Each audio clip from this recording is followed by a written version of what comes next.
patch notes. I don't know which one of you was that told me these weren't coming out till the 25th, but I woke up and I was like, I've been bamboozled, I've been hoodwinked, I've been fooled, I've been cheated, because the patch notes are here. 8.6 bounce patch adjustment preview, so we get to talk about what is happening. Now remember, before you get super overhyped, these can and have changed in the past. Nothing is set in stone until August 6th when they release. So if you think some of these suck, or some of these don't go far enough, or some of these are overpowered, let them know in Stove. They listen to your feedback and they make adjustments where necessary. But let's check out what's coming to Epic 7 in August. Now, the last patch was pretty mid, because it was the patch leading into the E7 World Cup, and they didn't want to rock the boat too much. All these people had trained and busted their butts to get into the E7 World Cup, and they didn't want to change the meta that much, and that's been the tradition. And then they make up for it with the new patch. So now we get to see if Smogate really brings the fire. So the bounce patch adjustment targets, we have got a metric F ton of heroes. We've got Moonlight Sez, Moonlight Baal, Moonlight Lilias, Moonlight Cermia, yeah baby, buff the rev heads, Moonlight Pavel, about time. The 25th attempt to make Kayron usable, Moonlight Luluca, damn. 1, 2, 3, 4, 5, 6, 7 ML5 heroes. Nice. We got limited Festive Eda. We got Flan, limited Summer Blake Charlotte. We got Mui, Lilibet, and Sharun. So we've only got 4 RGB units. A lot of people said, hey, wait until the bounce patch to see if any of the changes impact who you're going to use those Dash event selector tickets on. So I guess Flan, Mui, and Lilibet, and Sharun, they're the only ones that are getting changes that you can get from these selector tickets. So we'll look at those a little more intensely and see if that changes whether or not you pick those units up. And also for 4 stars, Challenger Dominiel and Inferno Khawazu. What we don't see on this list for the first time in a long time is no artifacts are being adjusted or balanced. But that's okay. This is a lot to sink our teeth into. Let's go into what is changing. First is Specimen Sez. So, guys, this fan keeps blowing my hair into my mouth. Give me a second. That was driving me nuts. Specimen Sez, the guy who can kill anything in the game if it's stunned, is difficult to use because he takes a lot of setup. You got to bring stun units along with him, worry about immunity, make sure things don't get cleansed, and the whole while making sure your Sez doesn't die before he gets all handsy with the enemy. So what have they done to make Sez more viable, more RTA PvP ready? Because remember, ML units, that's kind of their niche. You want them to be PvP viable. So Dreamy Iron Mace, they are increasing the effectiveness of the attack by 50%. So that's nice. This is his attack that has a 50% chance to inflict stun. So if you don't have a stun unit, if your stun units get banned, at least he has a chance to stun himself. And the biggest issue was the things you wanted dead, you sometimes couldn't stick a stun on. It's a pretty high ER meta nowadays. So giving him 50% free stun or free effectiveness to help the stun, that's nice. That makes him definitely more usable. Evil Claws. So we'll just look at the After Awaken. We're removing the 60% to chance stun for 1 turn and replacing it with an 80% chance to stun for 1 turn. So not only are we giving him some effectiveness, an effectiveness buff on the Dreamy Iron Mace skill, but we're also changing this from a 60% not very reliable stun rate to an 80% reliable stun rate. And remember, this attacks all enemies, so at 80% you're gonna stun something. And on top of it, we're granting increased attack to the caster for 2 turns, and oh my god, 50% combat readiness increase. Oh, and he gets the effectiveness here too as well. Great googly moogly, guys. Sez is back with a freaking bullet. So what's going to happen here is Sez is going to use his AoE attack, stun half the enemy, and then shoot halfway down the CR bar, so he's got a good chance to take a turn again. He's got the effectiveness to do it, and when he shoots halfway down the CR bar, like, well, yeah, but it's only halfway down the CR bar. Somebody's going to kill him. Who's going to kill him? They're stunned. So all he has to do is lap. With that 50% push, all he has to do is lap 1 or 2 of those units and he can erase them. Plus, you got the rest of your team helping out too. This is a crazy buff that's going to make Sez terrifying. Also, note the before granting increased attack to the caster, he now has a self built-in attack buff. That means you can get rid of artifacts that buff his attack and replace them with other artifacts.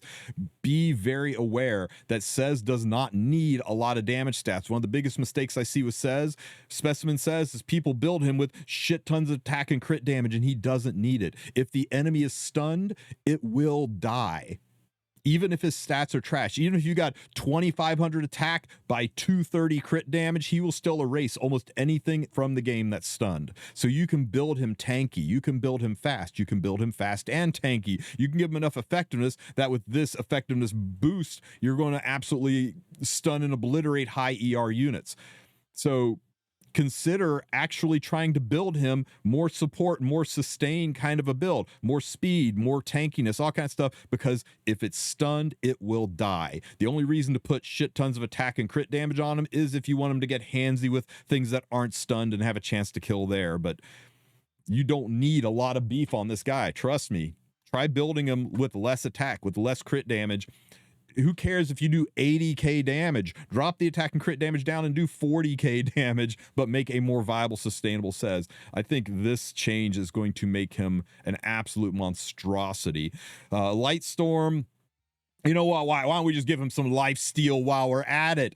Building into what I just said, build him super, super tanky. This guy's a tour de force bruiser now. He is a bruiser with an execution button. Think of this guy as like a Apocalypse Ravi, but he's got a Watcher Shuri S3 built in when things are stunned. It's that level of insane. I think this is a big W for Specimen Sez. I think people who pulled Specimen Sez, who are feeling kind of about it, like, I don't know, he's good, but he takes so much setup in a controlled environment like Arena, maybe. But I think we're going to see some Sez out there now. He is a terrifying pick with these changes. You better have immunity. You better have effect resistance. You better have Aria, or he's going to run over you. There's nothing in the game that can stop his lightning storm attack when they're stunned.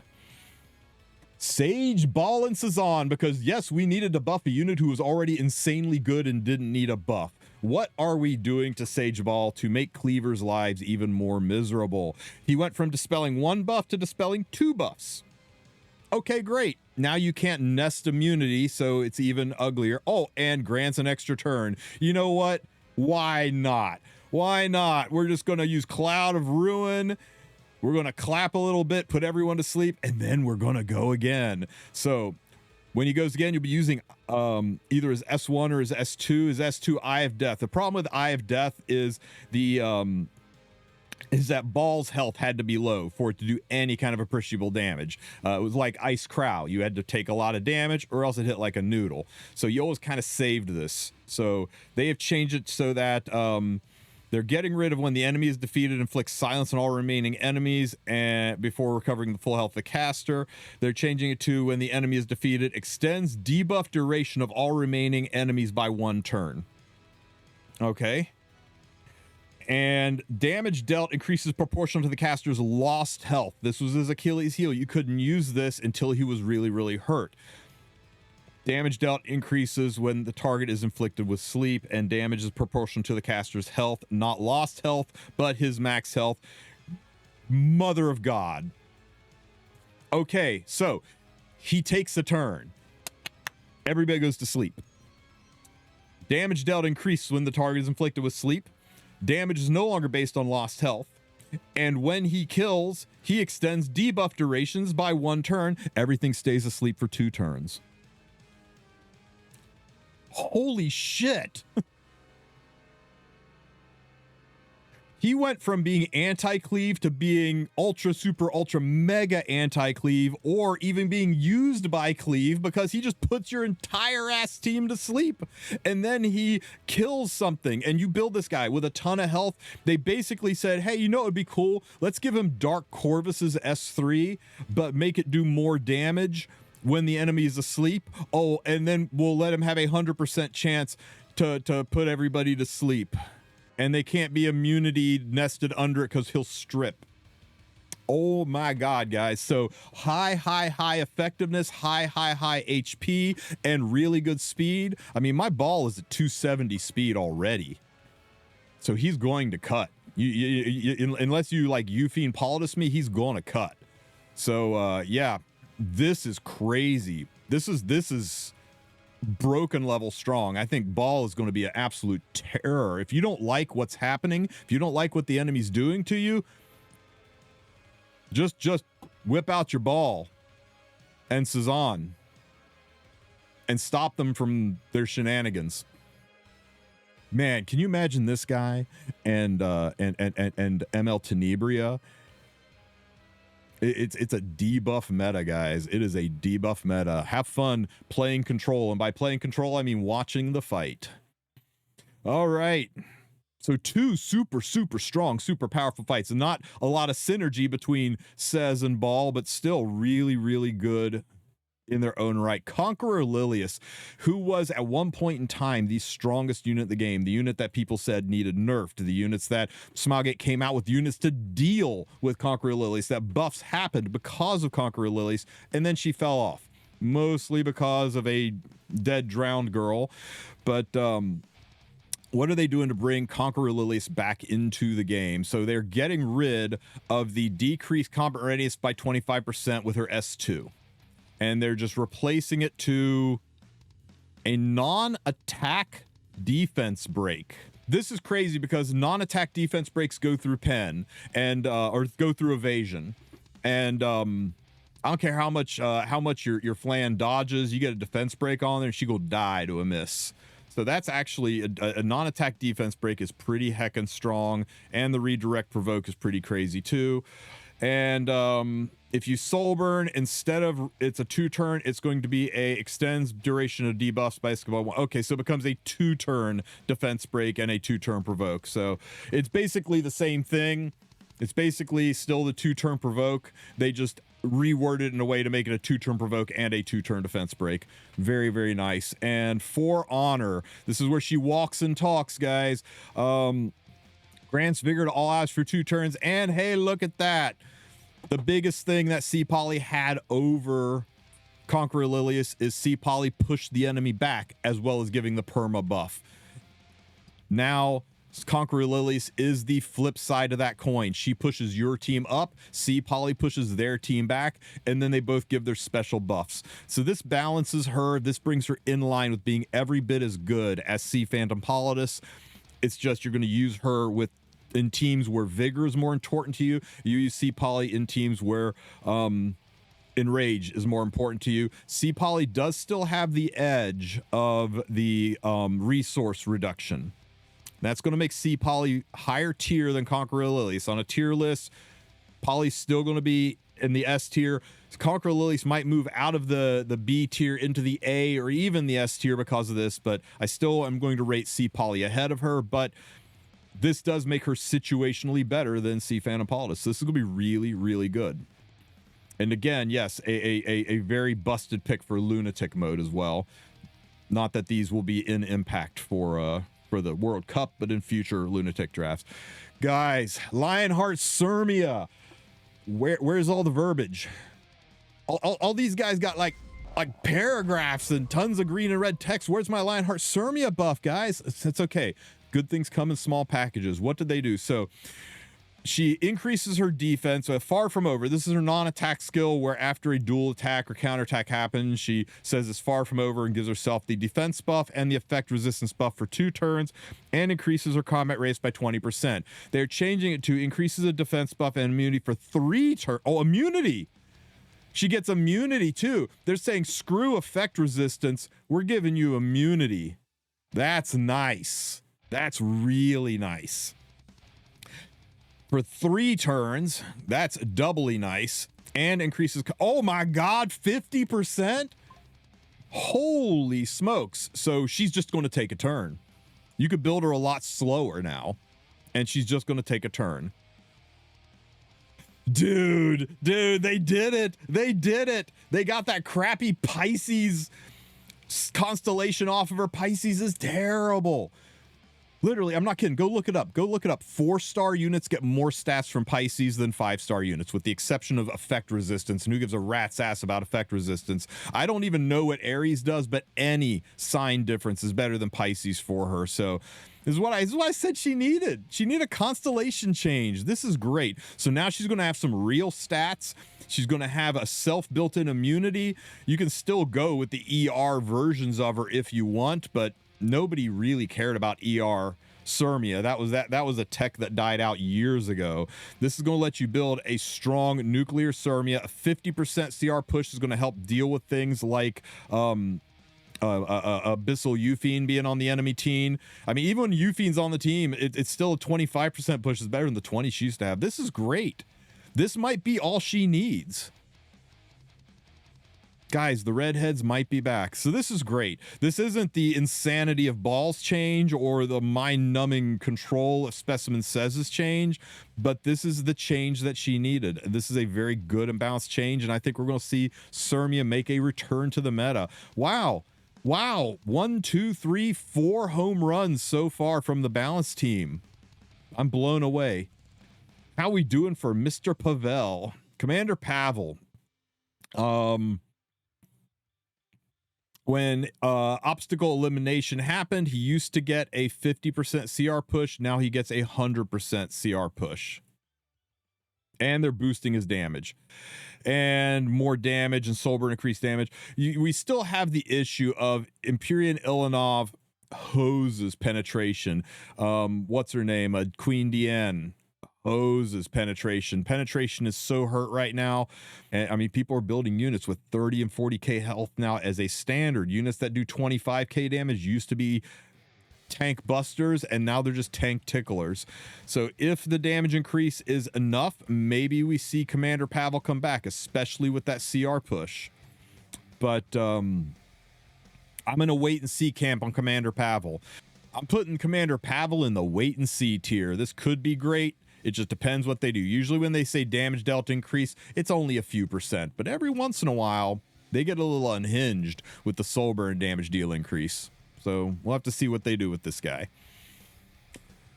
Twisted Eidolon Kayron, who is competing with Melissa for the most balanced patches to make him actually viable.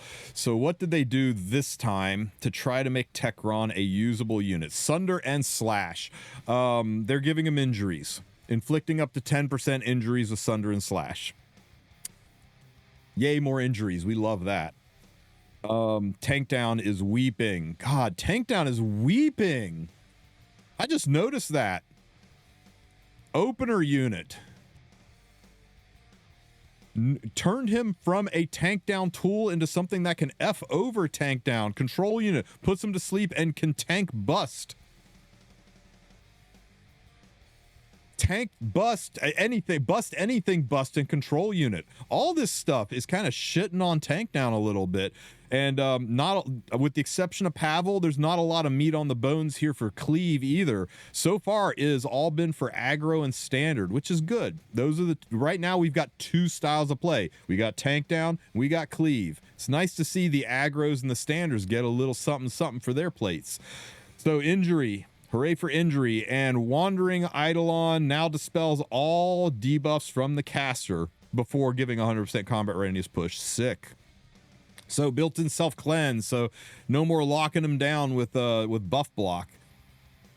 Sword of Requiem. This is where he gives the enemy team a good fisting. We're still doing the 5k 15k. We're not increasing that flat fixed damage, but it was a successful attack. We'll do the extra 5,000. Now we're doing the extra 5,000 regardless of whether or not the attack hits or not. We just hate Afternoon Soak Flan, don't we? We just hate Afternoon Soak Flan. Boom! Boom! Holy shit, guys. 15k damage AoE. Buy cockroach passives. Buy Afternoon Soak Flan. Buy Spirit Isoline. Buy Renak.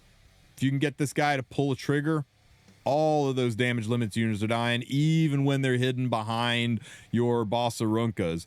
When this skill is not on cooldown, grants 30% damage reduction.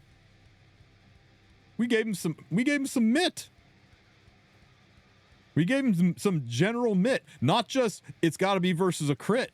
We gave him 30% mitt versus every kind of attack. What do you think, guys? What do you think? It makes him a tech pick. Funny that Kayron is now a tech pick. He is somebody you're going to want to take into those cockroach passages, into those damage limits. It makes him more functional and usable. He's not going to be a first pick unit. He's not going to be a pick unit where if you pick, the enemy goes, I guess I top right. But he is a unit that late into the draft, when they are dropping Bossarunka and then they're hiding a bunch of squishy nukers in the back 40, you can lock this guy on 3 and suddenly that guy has to pivot heavily, or it's just Bossarunka 1v4ing your team because everybody behind her died to Kayron's fisting. I think it makes it good enough.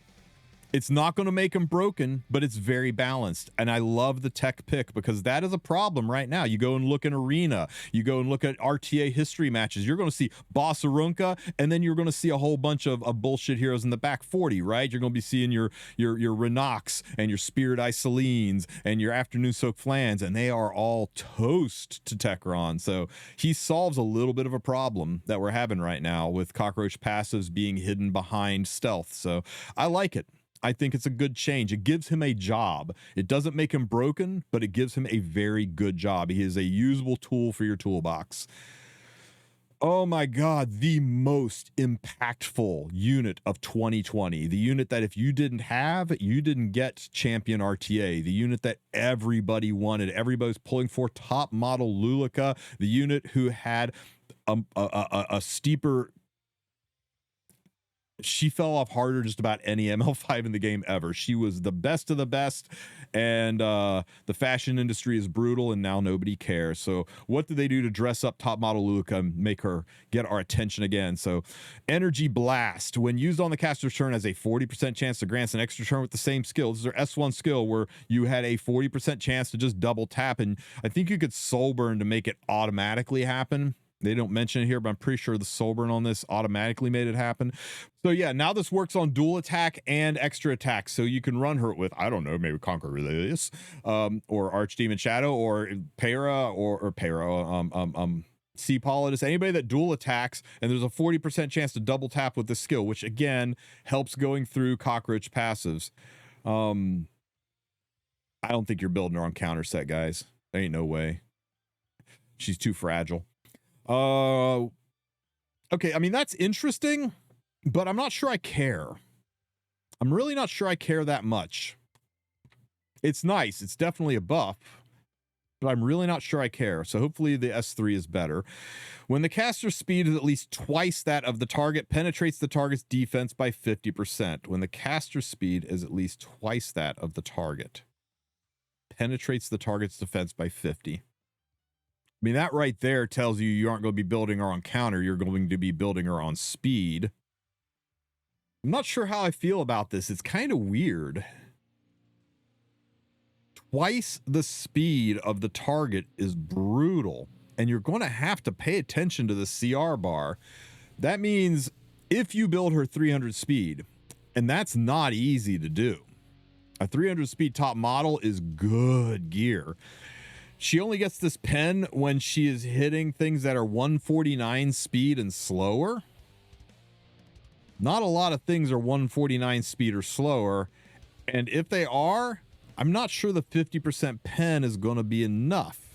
I think you're going to have to get a speed buff on her to have this really be usable against anything. Now, 30% speed buff, that would take her to theoretically 390 speed, and that would mean you could go as low as what would that be? 150, 140, about 194 speed, and she gets the nuke. Maybe I'm missing the big picture. Maybe I'm missing the grand design. Oh, yeah, good point, Sora. A slow debuff on the enemy would also work. A slow buff combined with a speed buff, and she should pretty much get the penetration on anything if she's built fast enough. But I just don't see it. I don't see it.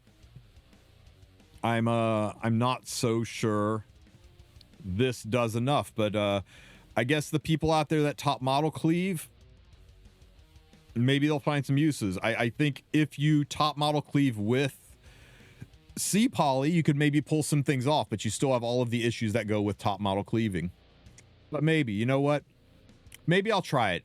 Maybe I'm being too critical. Maybe I'm underestimating the power and beauty of what she'll be able to do to the enemy team with that nuke skill. You remember, you're not worried about nuking the fastest unit on the team. You're worried about nuking the damage dealers, and a lot of times they're hidden in the back. So, yeah, you know what? We'll give it a try. I will put her tentatively in the wait and see. I'm skeptical, but I'm an eternal optimist when it comes to all things Luluca, so hopefully she is good. Festive Eda, the stinkiest unit in the game. According to Sue, she lived in a cellar and ate rats for years. There's no way this unit smells good. Hate on him, not on me. Festive Eda. Festive Eda was already insanely good. It was just people didn't know how to use her. And a lot of people slept on her, but she was actually pretty good right out of the gate. So I guess they're going to give her stuff to make her really, really, really good. And this is our first hint and indicator that summer reruns are coming back, because why would they buff this unit unless they're getting ready to monetize this unit? That's right. So let's see. Festive Eda. They're getting rid of her 75% chance to blind, and they're replacing it with a 40% chance to stun. So half the chance, but significantly more debilitating debuff. Okay. It's okay. It won't show. So her wet t-shirt skill, what are we doing here? We're getting rid of the dispelling 2 buffs, and we're getting rid of the 50% combat readiness decrease, and we're getting rid of the 85% chance to defense break, and we're replacing it with decreasing combat race by 50%, and inflicts an additional damage proportional to caster's max health. We're making her an HP scaler. It used to be she would strip and decrease the debuffs before a chance to defense break, and we're just changing it to just the pushback and inflicting damage proportional to caster's max health. So we're making her an HP scaler. There's no reason to dispel the 2 buffs because we're no longer defense breaking with the skill. Because we're no longer defense breaking, who cares about dispelling? We're just ramping up her damage proportional to her health, turning her into an HP scaler, and we're still keeping the 50% combat readiness. So yeah, just cleaned this skill up a little bit, made it a little less complex. And I think that might have been the reason people didn't use her, is like because she was a complex unit. Let's give it a try. Okay, so we're getting rid of the 85% chance to silence for 1 turn. And we're getting rid of the 100% chance to buff block for 2 turns. And we're getting rid of the ability to reset the skill. And we're changing it to dispelling 2 buffs before an 85% chance to decrease defense for 2 turns and a 100% chance to inflict silence for 1 turn. And if you soul burn, it ignores ER. Oh my god, guys, the dreaded ignore ER, making all of you effect res builders out there feeling even worse. So this is pretty good. They moved her defense break off of her S2 and onto her S3. They made her S2 an HP scaling nuke. Oops. They made her S2 an HP scaling nuke and a combat readiness push. And they made her S3 a guaranteed silence and a somewhat decent AoE defense break. Will it make her better? Will it make her usable? Now, she was always usable, and her kit has changed, but it hasn't changed that much. They've just made it organized in a way that makes a little bit more sense. They gave her an ignore ER. The biggest change I see in this kit is the damage proportional to HP and how hard that's going to hit and how viable she will be as an HP scaler. There are not a lot of HP scaling units that use speed set. So all you guys out there got all these speed gear pieces that are HP heavy, kind of a useful unit for it. I don't think this is going to change her usability. I think the people that were using her are still going to use her. The people that are using her a lot might complain. I don't think this is going to change her. I don't think this is going to make her pop up in RTA. I don't think she does enough, but maybe I'm wrong. It feels like a side grade, right? It feels like it cleans her kit up. It makes it a little bit easier to understand the order of operations. I still don't think it's enough, guys. I still don't think it's enough. 65% stun on S1 is really good. Yeah, she stealth at the start of the turn, and that lets the S1 do a 65% stun, but you're probably not using this right out of the gate. You're probably launching in with these skills here. You're getting the CR push. You're putting your defense breaking and silencing everybody, and then once all the shit's done, then maybe she will do this. And if you dual attack, maybe you'll stun too. But I don't see it. I mean, she is a really good unit and a debilitating and difficult unit to fight against, but there are so many sharks. It's no good being a gigantic fish when you're swimming with sharks. So we'll have to see. I'll have to see how well this pulls her together, if it really changes her usability. I'm not convinced. I think it's a side grade. We'll have to see. Oh my God, Flan, my favorite cleaving unit back in the day, but she's just too slow to keep up. What are they doing to Flan? 75% chance to dispel one buff is changing to a 75% chance to defense break. Damn. Okay. And changing from unhealable to increases skill cool. Oh my God. So we're giving her a skill cooldown smash and a defense break. This makes her a significantly better cleave unit than she was before, but she's still vulnerable to immunity. You can't defense break without a strip, and she's still kind of slow. It's hard to build her with over 300 speed. She needs something to get more speed, a Zodiac shift, an EE change, or something.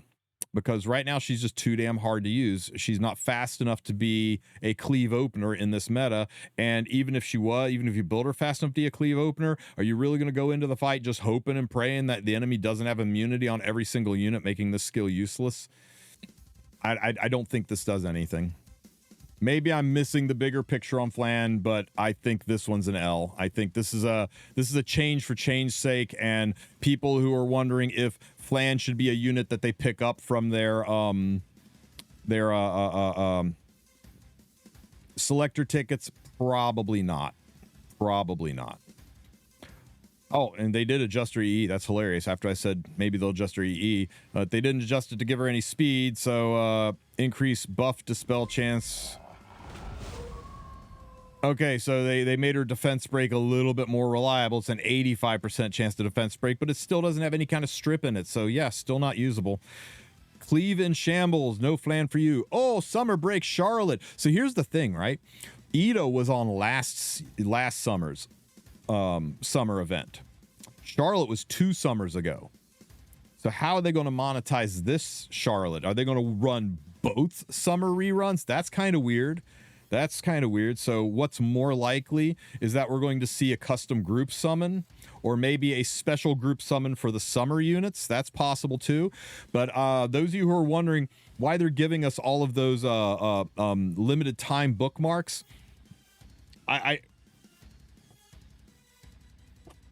okay, God damn it, I can't find my tinfoil hat, but I'm telling you, I think it's because we're going to have some kind of custom limited summon banner show up. Okay. Expect either a summer group summon or a custom group summon or something where you're going to be like, now I can get my Frida, now I can get my Eda, now I can get my Sharklet, now I can get my Assyria, now I can get my Seaside Bologna, something like that, right? And you're going to need bookmarks, and I think that's why we're getting those special summon tickets. Just kind of bank on it before you go nuts buying everything else in this game. That's probably coming. So what are they doing to monetize Sharklet? What are they doing to make her a worthwhile unit to have? So instead of a 60% chance to defense break, we are kicking it up to a 75% chance to defense break. Disgusting. And instead of increase the combat range of the caster by 25%, we're oh my God. Get fucked, Harsetti users. Zeo S1 into Summer Break Charlotte, whole ass team goes up 20% and their defense broken.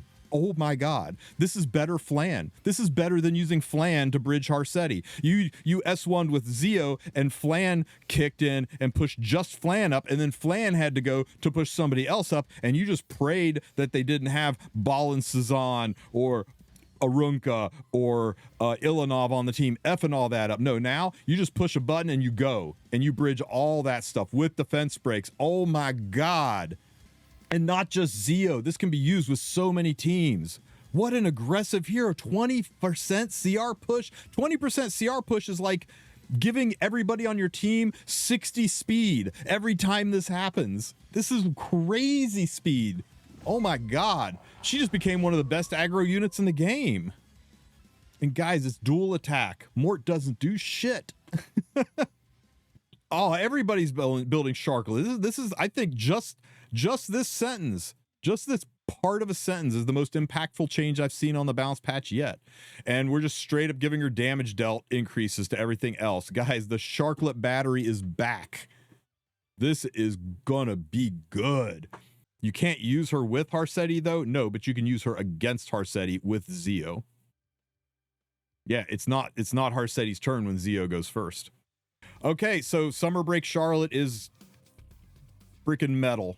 I'm so excited about my Surfer Girl. Oh my God, Lilibet, the original OG counter to Arbiter Vildred, the first unit with Extinction. And one thing you could almost guarantee is if the word Extinction appeared in a unit's kit, the unit was going to suck. It's like Smilegate felt that Extinction was so insanely overpowered that they had to make the rest of the kit awful. Good. Look at all the units that have Extinction in their kit. Almost all of them to a letter are terrible. And Lilibet was the first and the worst. So what have they done to make Lilibet actually usable? So Strike and Slice, we're taking away the 50% chance to make them unbuffable because who cares? And we are doing a 20% increase to the caster for 2 turns and more damage. So yeah. So giving her a little bit of self-motivation, which is good because her base speed is slow, and we're getting her to hit harder on Slice. On Snip, we are going from a chance to do 3 bleeds that nobody cared about and a 50% combat radius push to a 100% chance to dispel all buffs. Okay, so we're losing the CR push. We're losing the CR push, but we're giving her an extra turn. Dude, instead of a 50% push, she just gets an extra turn. Who cares about bleeds? Who cares about bleeds? With just a full strip and an extra turn. So you'll be doing this, getting the extra turn. God, it's an extra turn too, guys. It's not 100% CR push. Nobody's going to be able to cut her. God, and ignore ER with a 10 soul burn. So you're going to go from this to strip all buffs, extra turn, ignore ER, extra turn into soul cutter, penetrates the target's defense. By what? Penetrates the target's defense. On a unit that can crit, she's Watcher Shuri. She has 100% defense penetration. She hits every bit as hard as Watcher Shuri. So you use her with Aram, right? You use her with Ahmed. You push her up and you execute. You know what she does? You know what she does? She murders Boss Arunca. She is a foil to Boss Arunca. She strips all the crap off of Boss Arunca, all the defense buffs that Boss Arunca might have from her own buff, all the barriers she might have from taking a turn. She takes all that shit away, and then she straight up murders Boss Arunca and extincts her. So she never even comes back. No Holy Sack Boss Aruncas, no Hidden Rays unit, Blood Moon Haste in the back. This is a Boss Arunca counter. If you can weave her into a team, she will destroy Boss Aruncas. You watch. I like it. I like it. This is the same thing as who was it? The same thing as Tekron, right? It's not going to make her awesome in her own right, but it's going to let the chefs cook up solutions to huge problems. Tekron's cooking up solutions to the cockroach passive problem. I feel like Lilibet is cooking up a solution to the Boss Arunca problem, because holy shit, this is going to hit so hard. So hard. She might even be usable in some PvE one-shots where we were relying on Watcher Shuri. Now you can have Lilibet in there doing her thing too. Maybe. Possibly. We have to see how stupid her AI is. But yeah, if her AI is smart, This could be nasty. I like it. I like tech picks. So Lilibet fans out there, hopefully you guys can figure out how to use it. I'm putting her in the, she is a very unique and interesting tool for your toolbox. She's not going to be a plug and play broken, just drop it in and nuke things unit, but she is built to solve a problem, or is at least one step towards solving a problem. So I really, really like this. Oh, and real quick too, for the people saying, is it worth spending a selector ticket on her? I would wait and see. Because as she is now, no, she is terrible. She is one of the least usable units in the game. But if I'm right, and if combining her with a push unit, Para, or just hiding her, tanking down with her, protecting her so that she eventually gets a turn, and then she can strip, and then she can nuke, and then she can extinct. I think this solves what the biggest problem in the game right now. And we all know who the biggest problem in the game right now is, right? Say it with me, everybody. If she murders this unit, everyone's going to build her. So let's see. Let's give her a chance. Who else do we have? Mui, who should have won the art contest. Type Mui for the win in the comment section if you agree. Mui, who should have won the art contest. So we're getting rid of her 75% chance to apply target, and we're changing to a 100% chance to inflict target. So making her a little bit more reliable of a target unit. That's great. We're boosting her damage. She really, really needed it. Drives monsters forward, attacks all enemies, dispels 2 buffs. 30% per crit. So slightly more critical, or slightly more CR push. Per critical hit. I mean, it looks like it's only 5%, but it's per critical hit. So that's the potential to hit up to 4 enemies. So that's an additional 20% CR push. And drive monsters forward to attack all enemies, dispels 2. Okay, increases combat range caster by 25 to increase combat range. So they just made her more aggressive and gave her a little bit more damage on her S1. And made her target a little bit more reliable. God damn it, Smilegate. Why can't you let Mui be cool? Okay, it's a buff. It's a buff. All the green text is better. There's nothing that's negative. I don't think this is going to change her usability at all. I don't think it changes anything for Mui, sadly. No, you're not going to use your selector ticket on this unit unless it's for collector purposes. And Sharun. Okay, Sharun. You were good for 15 minutes and then Ray got a buff. What are they doing for you now? So we're taking you up to 100% chance to inflict venom instead of 75. She was our first venom flinger before Death Dealer Ray came out. And ignore ER. Increases combat rates to the caster by 20%. Grants a random buff is changing to a 25% combat rates push. They like this little 5% nudging to the combat readiness. They're getting rid of the grants an extra buff and just replacing it with increases combat rates of the ally except for the caster with the highest attack. Okay, so they're making her a bridge unit. You're not just 20%, 25% to yourself, but you're also 25% to the highest attack unit. Is she fast enough to run as a bridge unit? You may perish. It's just going to inflict 2 venoms instead of 1. Nah, it's not 2 RNG. The push to herself is RNG. But the push to the enemies is a period right here. It's an important period. This is a whole ass new sentence. This just happens. This isn't dependent on the buffs. So she's a reliable bridge. She'll be able to give a barrier to the highest attack unit, making them a little more mort proof, I guess, and a 25% CR push to that unit, helping them bridge up. I just feel like there's other units that can do it better. 25% push at the end of every turn is pretty good. You guys are misreading the sentence. At the end of an enemy's turn, has a 5% chance to push herself. 5% per buff at the end of an enemy's turn. Enemy's turn. New sentence. At the end of the turn, as in at the end of her turn. That's when she grants the barrier on her turn. Unless they did not English well, this part happens every time an enemy takes a turn. This part happens every time she takes a turn.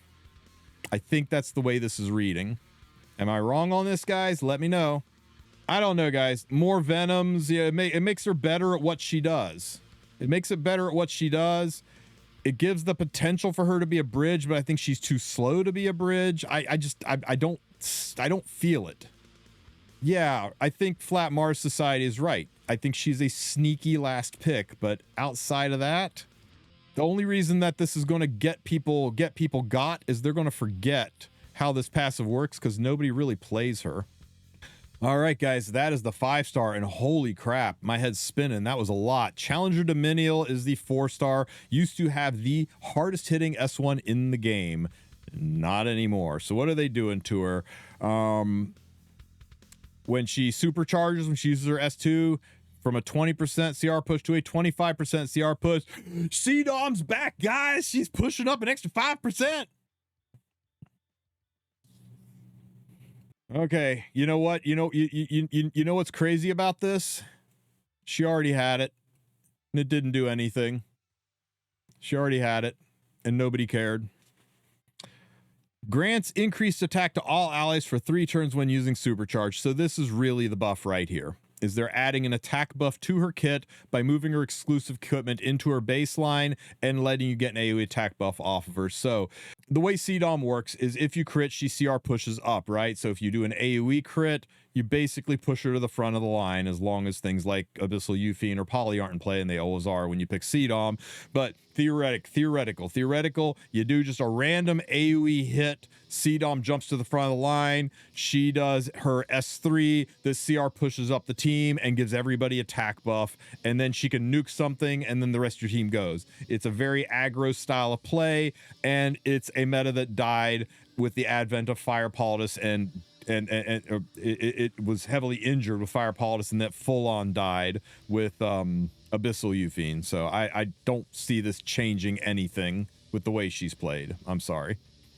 Inferno Khawazu, Jealousy Strike, 75% chance to burn is just burns. No more chance to not burn. He just sticks the burn.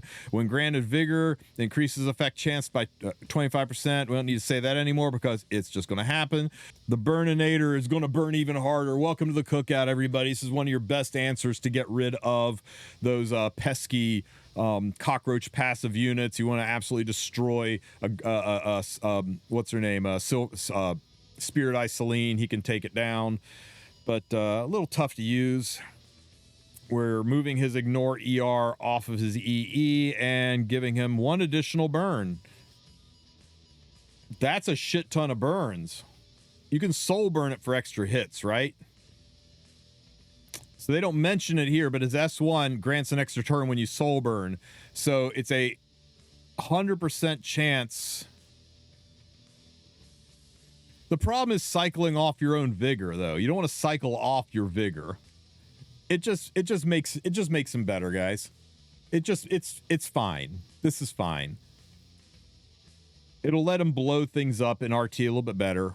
Yeah, it just removes the RNG from him. I mean, it's good. It's fine. It's not going to change where he's used. He's still going to be used in all the places he's used before, but it's not going to make people use him any place he wasn't used before.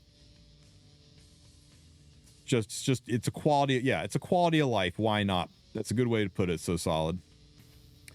These are the scheduled balance adjustments. So remember this. We will closely monitor all feedback from our players across various channels, and by that they mean Stove and only Stove. We are grateful to be a part of your Epic 7 journey. We will continue doing our best to improve our heroes so that every character can find a place in your heart. Things can change. We will closely monitor feedback is their way of saying if people come up and say, this is ass, don't do this, it'll ruin the character. Or if people say this doesn't go far enough, we need more, they'll consider it. It's happened before. It's not often, but it happens. But this is a good balance patch.